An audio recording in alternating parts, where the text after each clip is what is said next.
আজকে আমরা পড়াবো তোমাদেরকে blood transfusion. Blood transfusion blood ট্রান্সফিউশনের ব্যাপারটা কম বেশি most of us have a knowledge other than books. বইয়ের যে নলেজ আছে তার বাইরেও আমাদের কম বেশি সবার কাছে কিছু ব্লাড ট্রান্সফিউশন সম্পর্কে নলেজ আছে। Most of us have seen the way of blood transfusion. অনেক সময় আমরা হসপিটালে গেছি আত্মীয় স্বজনেরকে দেখতে, অথবা কোনো কোনো কারণে হয়তো গেছি, ওয়ার্ডে এসছি, দেখেছি হয়তো বা একটা পেশেন্টের ব্লাড চলছে, তো এটাকে আমরা ব্লাড ট্রান্সফিউশন বলি। But this blood transfusion is not so easy like a IV fluid infusion. It is a very much risky thing, and before blood transfusion we must have to gather adequate knowledge regarding the blood and blood products. Okay, as you know from our physiology knowledge, আমরা জানি যে ব্লাডের ভিতরে 55% plasma and 45% sell.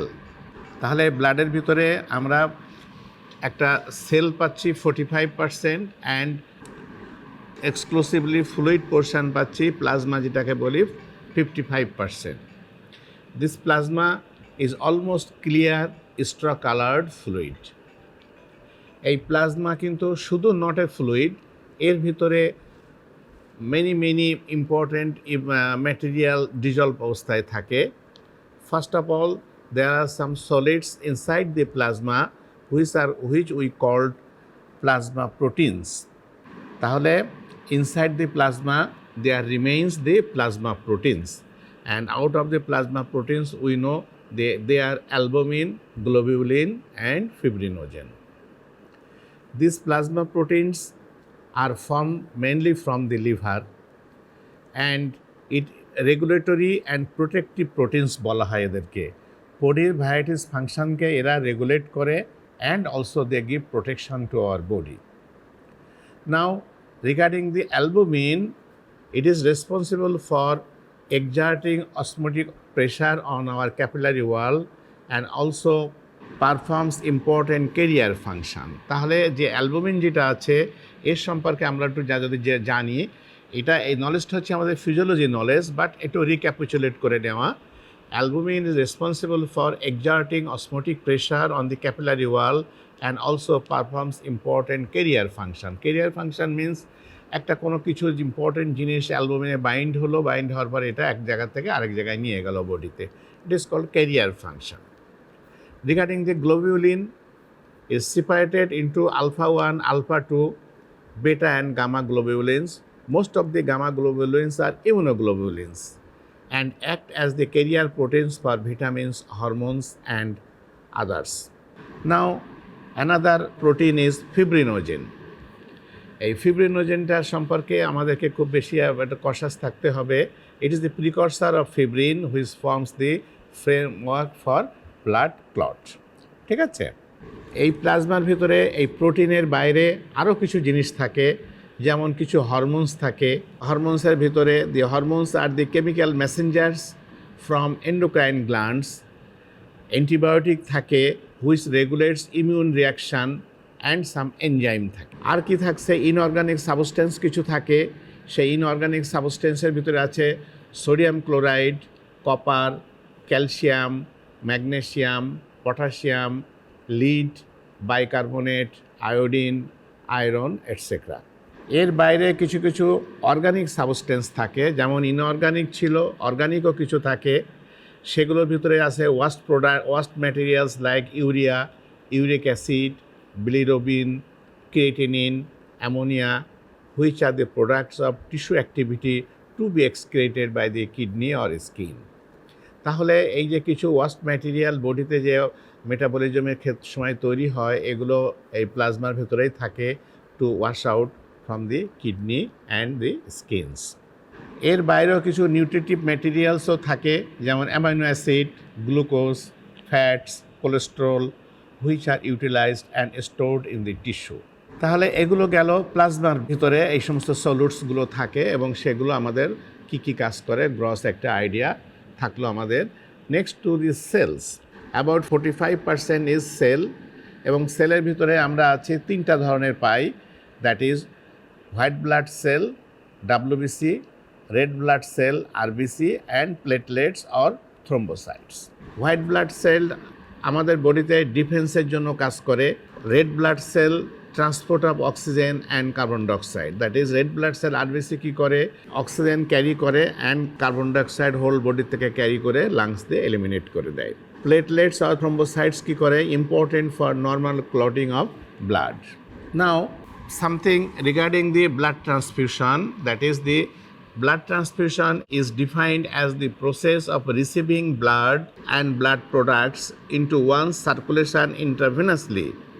তাহলে দেখো definition কি বলছে, যে blood transfusion is defined as the process of receiving blood or blood products into one's circulation intravenously.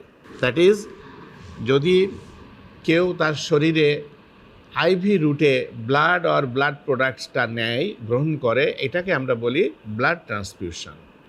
Blood transfusion is defined as the process of receiving blood and blood products into one circulation intravenously. ঠিক আছে, এটা যদি ব্লাডটা যদি আমরা গ্লাসের করে ঢকঢক করে গিলে খাই, it is not the blood transfusion. This is usually done as a life saving manoeuvre to replace blood cells or blood products which have been lost through the severe bleeding during surgery when severe blood loss occurs or in case of low blood count in anemic patients. তাহলে আমরা কোথায় কোথায় blood ট্রান্সফিউশনটা নেই, যখন আমরা দেখি কোথাও blood loss হয়ে গেছে, সে হয়তো অপারেশনের সময় আমরা ভাবছি যে পেশেন্টের প্রচুর ব্লাড লস হবে, আমরা সেখানে ব্লাড ট্রান্সফিউশন দেই। দেখলাম একটা পেশেন্ট রোড ট্রাফিক অ্যাক্সিডেন্ট নিয়ে এসছে, ম্যাসিভ ব্লিডিং হয়ে আসছে, তার অনেক ব্লাড লস হয়ে গেছে অলরেডি, সেক্ষেত্রে আমরা ব্লাড ট্রান্সফিউশন করে এটাকে ব্লাড ভলিউমটাকে রেস্টোর করি।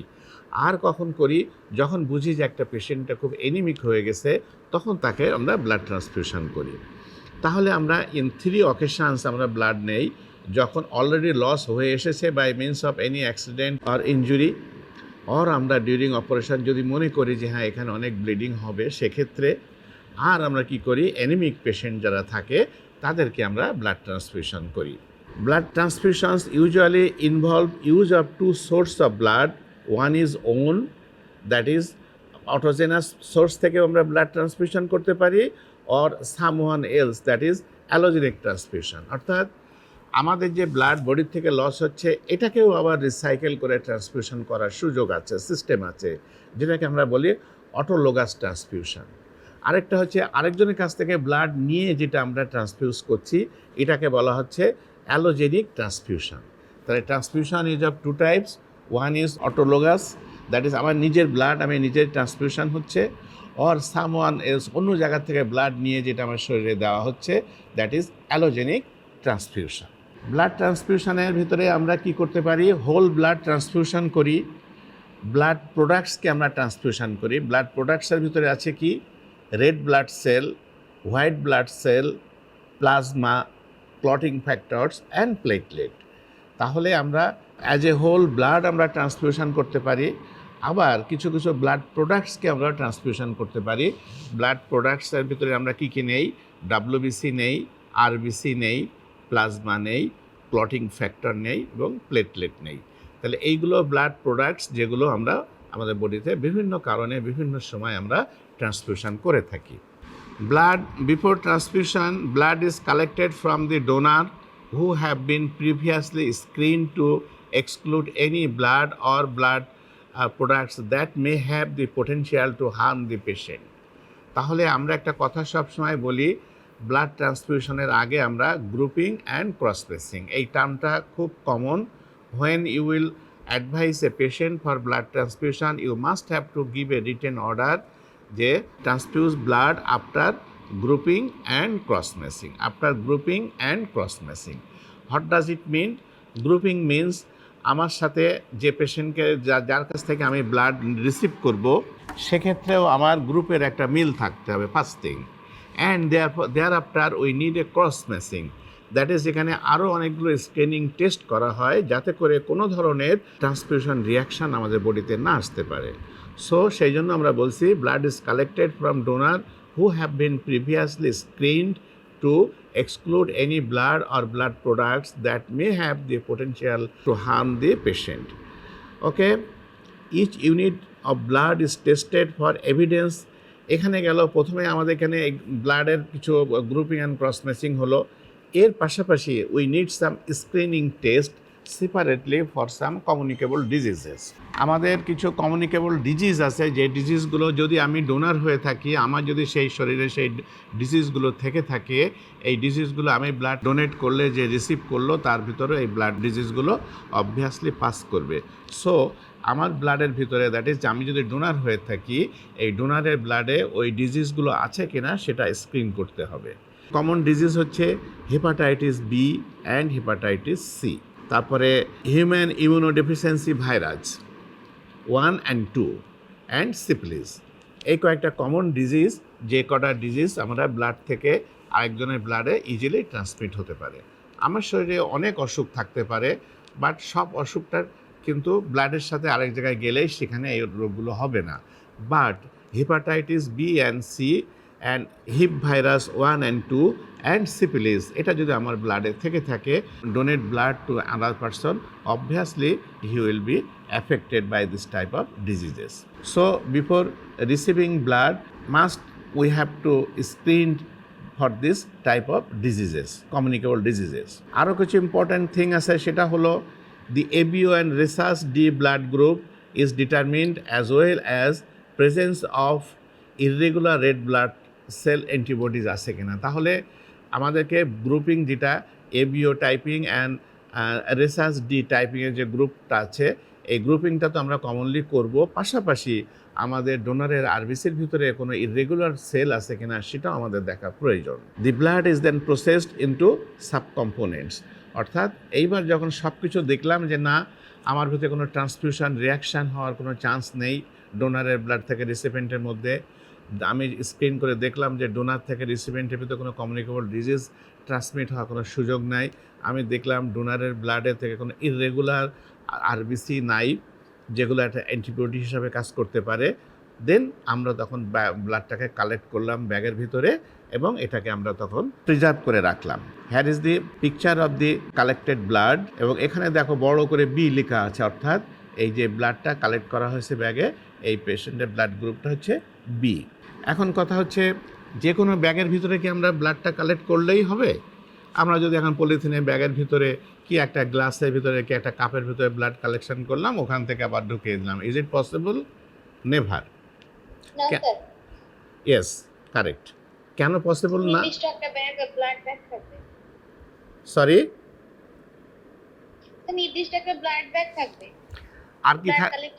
আর কি থাকবে ব্যাগের ভিতরে? ব্যাগটা কি শুধু নির্দিষ্ট?